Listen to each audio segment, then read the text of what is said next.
Hey guys, it's Jackie back again to discuss part two of the Game of Thrones plot leaks posted on Talking Thrones. Now we have a lot more to cover, so let's just get right into it and I will keep giving my thoughts on these plot leaks. Now, episode 4, I think the group escaping Winterfell seems pretty legit.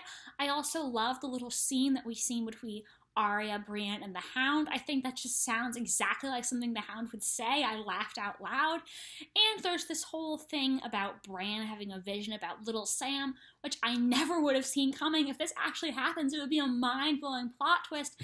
However, I don't know if they'll really devote so much time to Little Sam in the final season, but it could be an interesting twist if it's actually true. Now, the scene with Euron and Cersei, which includes her miscarriage, seems pretty legit as well. Euron is so in character in this scene, it's his usual perverted self.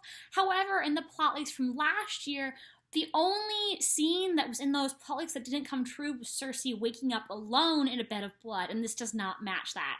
However, perhaps the reason why they decided to cut that scene from last season was because they wanted to do this scene with Euron and Cersei. So I feel like the fact that that scene was originally supposed to exist doesn't mean that this is fake. This could still possibly happen.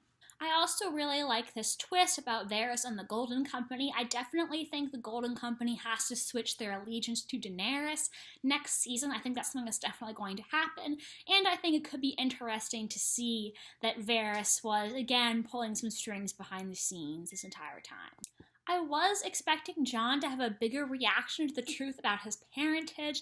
This plot leak doesn't mention him talking about this with Arya or Sansa or Daenerys, and I just feel like there has to be more to it. I feel like he has to have some sort of crisis, identity crisis, and I just feel like this really wasn't developed as much as I think it will be. However, like I said before, plot leaks do omit lots of stuff, so maybe there is more to it. And like I said before, I feel like this has to come a little earlier in the season so that Jon has more time to deal with what this really means and come to terms with it. And I do like the fact that this final battle with the Night King happens at the Trident. I think that is definitely a really good theory. I love the God's Eye theory that Smokescreen did. I totally think it makes so much sense. I'm just not entirely convinced the show will actually set this final battle at the God's Eye because it really hasn't been mentioned on the show before except like once in passing. So even though I'd love to see it and I think it definitely would make sense in the books, I'm not entirely sure it'll play out like this on the show. I do really like this element and I think it makes sense for the books. I just don't think it's been foreshadowed enough in the show, so someone who hasn't read the books might be a little confused by it or feel like it came out of nowhere. Again, this twist about Little Sam is interesting, and as a viewer, I would be shocked if this actually did happen. It's not something I would have seen coming. However, I'm not convinced it actually will happen because I feel like it's just there's no foreshadowing for it, and he's such a minor character to make this whole big deal about it, and I'm a little bit confused about. It mentions here in this plot leak that Craster was of Targaryen blood, and that's why they need Little Sam as sacrifice. But that doesn't really make sense to me. How could Craster be a Targaryen? Who would his father be? Now, in the books, it's mentioned that the Three-Eyed Raven, the first Three-Eyed Raven before Bran, or Blood Raven as he's called, is actually Brynden Rivers, and he's a Targaryen bastard. However, this is not mentioned in the show canon. So again, if you're a viewer who hasn't read the books, I feel like this would just be shot out of left field for you and very confusing. And the plot like doesn't mention at all exactly how Craster is a Targaryen, so I'm confused by that, and I feel like the average viewer will be confused. I don't think they're really going to introduce all of this in the second to last episode of the entire series. I just don't think that's realistic. It's cool, I just don't think it's going to happen. I also like how Melisandre sort of takes on the Nissa role in this plot leak. I did make a whole video talking about how I think she could be Nissa, if Nissa even is a factor in the TV show at all. And I like how Heartsbane, the sword that Sam stole from his father, is used here to stab Melisandre in the heart, because I definitely think it's cool how they bring that sword back into play here. You know, they showed Sam taking it. They could have easily omitted that if it didn't have some more importance. Also, the sword is called Heartsbane, so it's so fitting for it to get plunged through somebody's heart. However, like I said, I'm not entirely convinced that this little Sam storyline will happen, so if Melisandre is Nissa Nissa, I don't think it'll play out exactly like this, because I don't think the little Sam storyline will happen. This plot leak also mentions something about Beric dying for the Hound. However, it seems to really gloss over this. It just mentions Beric, like, saving the Hound and presumably dying in his attempt, but it really glosses over this. And when I was listening, I was just kind of like, wait, what?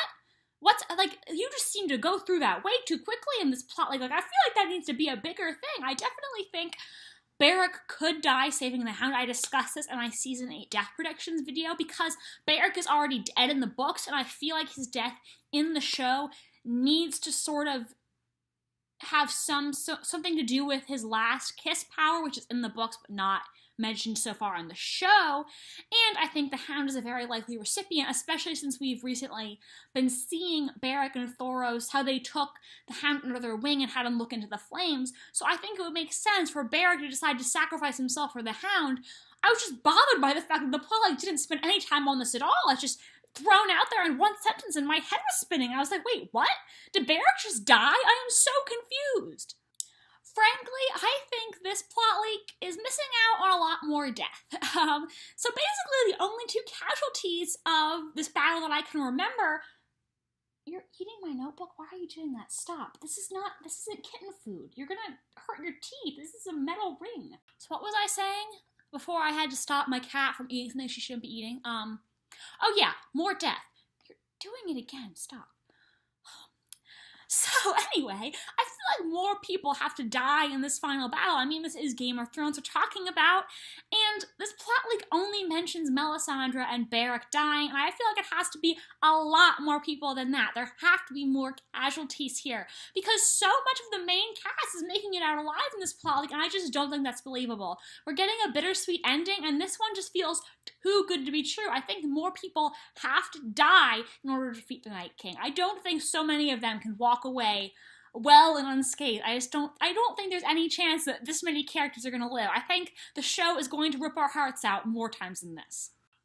There's also a mention here of Dany feeling her baby move for the first time inside her, and that doesn't make any sense at all. I mean, all of these episodes are taking place over the span of a few days, maybe a couple weeks, so Daenerys is going to be barely pregnant at all. And it's just not possible for her to feel her unborn child move at this point. That is something that only happens when you're, I think, about midway through your pregnancy, and she would probably only be, like, a couple months at the most pregnant at this point. So it doesn't make any sense for her to feel the baby. Like, she wouldn't be showing, and it's just not possible. I mean, unless this is some kind of magical baby, she cannot feel it move when she's so early on in her pregnancy. It doesn't make any sense. I think it is pretty cool how Jaime kills Qyburn and Euron in this plot leak.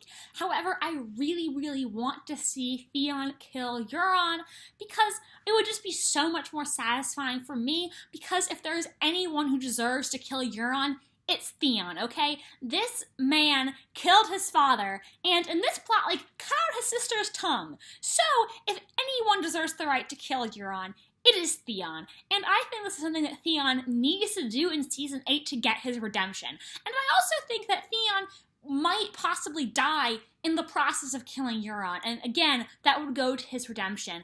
I really don't see Theon surviving the show. I think he is going to be one of the many casualties we will have in Season 8. So I just really want to see Theon kill Euron. And I just feel like in this plot, like, he doesn't really do much. I feel like he has to be the one to take out Euron for his character arc. Speaking of deaths, this plot like also mentions the Hound killing the Mountain, and I think that is definitely going to happen. Clegane Bowl was foreshadowed in Season 7 when the Hound said to the Mountain, "You know who's coming for you. You've always known," meaning that he himself is coming after his brother. And I do think it is possible that the Hound will have to conquer his fear of fire in order to kill the Mountain. However, this method of death doesn't make sense to me. It says that the hound is going to dump Wildfire on the mountain and then set him ablaze. However, Wildfire causes huge explosions. So if the hound were to dump Wildfire on the mountain and then light him on fire, the whole place would blow up and even kill the hound himself. So this doesn't make any sense to me, how the Wildfire could blow up but just inside the mountain's armor. It's based on what we've seen of Wildfire, that would be a huge inconsistency. So I don't think this can be the method of death.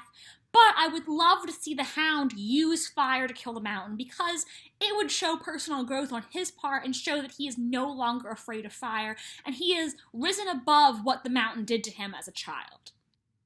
And I really love how Jaime kills Cersei. I think, much like I said with Theon and Euron, if there's anyone who deserves the right to kill Cersei, it's Jaime. And Jaime really did love Cersei, and he would have done anything for her, but he never meant as much to Cersei as she meant to him. And after everything she has put him through, I think if anyone deserves the right to kill Cersei, it is Jaime. And at this point, I feel like if anyone but Jaime kills Cersei, I'll be a little bit disappointed, because I just have such high hopes for this. And there's the whole thing with the Valonqar prophecy, but then again, that wasn't mentioned in the show, so I hope the show sticks with that and has Jaime kill Cersei, because at this point, anybody else would not be as satisfying for me as a viewer. Now we are at the end of this plot link with episode 6, the series finale, and I have to say, this finale just seems way too happy to me. I think it has to be a little more bittersweet than this. The episode mentions that Wildfire will be used to burn the Iron Throne, and again, I feel like whoever wrote this plot doesn't understand how Wildfire works.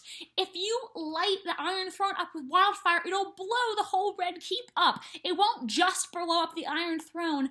Wildfire doesn't work like that. We saw Cersei use it and it blew up the entire Sept of Baelor, and even had explosions outside that went onto the street. So I just don't think it makes sense to have such a little tiny explosion caused by Wildfire. It's gonna be a big explosion. Anybody standing near it is going out. That's just how Wildfire works. I was also so confused by the fact that this plot leak nonchalantly mentions that Varys, Kinvara, Jorah, and Beric all died in the battle, but they're only just mentioning this now. It doesn't mention how any of them died, and that's just so weird to me. It seems to really gloss over their deaths. I mean, it talked about Beric a little bit like I mentioned earlier, but still kind of glossed over it, and we're not given any explanation of how Varys, Kinvara, or Jorah died. And I don't believe that. I feel like their deaths would have to see more attention than this. And it also mentions that Tormund and Grey Worm came back as whites, but this was never mentioned during the battle. It didn't bring up how they were killed again. I feel like these would definitely receive more attention in the actual story, whereas this plot kind of just throws them in there really nonchalantly. And I was like, wait, what? When did this happen? Why are you only mentioning this now? And I think the thing that makes the least sense to me of all is that in a flash forward shown many months later, when Daenerys is about to give birth due any day, her and Jon still have not married. This is so out of character for Jon. Like I said before, I feel like getting married to him would be so important when he finds out Daenerys is pregnant, because he wants this child to be legitimate. He is not going to wait months after the war is over, when Daenerys is literally about to pop, to finally decide to marry her. It is so unrealistic and not at all like Jon. So when I got to this part of the plot and I saw they still weren't married, I just had to throw my hands up and say, I'm done. I'm done. You clearly do not know Jon Snow at all, because this is so unlike him. When he finds out he's gonna want to marry Daenerys and preserve a good future for his child, this is just, it's ridiculous to me. It is absolutely ridiculous. And if this were to actually happen on the show, I would be so frustrated. I'm getting frustrated right now just thinking about it, because this is not like Jon Snow at all. At all. At all. And ultimately, I just think this ending is too good to be true. Don't get me wrong, I would love to see all of my favorite characters live happily ever after, or, just live. but I just don't think it's realistic there will be so few major character deaths. I am almost positive that Jaime is going to die, even though I want him to live and marry my girl Brienne and, make brainy babies. I don't think it's going to happen. There is no chance in hell of him surviving, in my opinion, and it is so hard for me to believe that he will just go on and have a normal life after this. I feel like he has to die killing Cersei. I just feel like I'm 99.99999% sure he's going to die. And I find it really hard to believe that he will survive. I also am wondering if maybe Daenerys will die, like I've said before. I don't want her to, but I don't know if both Jon and Daenerys will survive, be king and queen, and raise their child. This plot leak also really does not address what the characters are going to do now. We see them all staying to help rebuild Winterfell, but there is no indication of what's in store for them in the future. And I just feel like they have to give us some sort of hint about what the surviving characters will do, how they will move on from this trauma and help build a better future. Also, this plot leak barely mentions Sansa and Tyrion. Like, they do basically nothing the entire season. However, the one thing that disappointed me the most about season 7 was how little Tyrion had to do, so unfortunately, he may not have a lot to do in season 8, and Sansa as well, so even though I really want them to do a lot of stuff and have a core part, there's a possibility that they may just sort of be there, as much as I hate to admit it. However, to go back to my original point, I feel like the series finale has to establish where the characters will go from here and tell us about where the individual surviving characters are going to go next with their lives, what they will do, and what their futures look like, good or bad. And this plot leak really doesn't mention them that much. Okay, guys, that is it for this Game of Thrones plot leak. After reading the whole thing, I have to say I think it was a very entertaining piece of fan fiction. I really enjoyed listening to the videos on Talking Thrones' channel. If you haven't watched them, I encourage you to because they are really interesting. I just think there are lots of things in this plot leak that doesn't make sense. However, there are also lots of things that I think could potentially actually play out as described. So let me know in the comments what you think about these leaks, what you liked about them, what you didn't. Do you think they're real or not? And if you enjoyed this video, please give it a like and subscribe to my channel if you want to see more videos about Game of Thrones. Thank you so much for watching and have a great rest of your day. Bye, guys!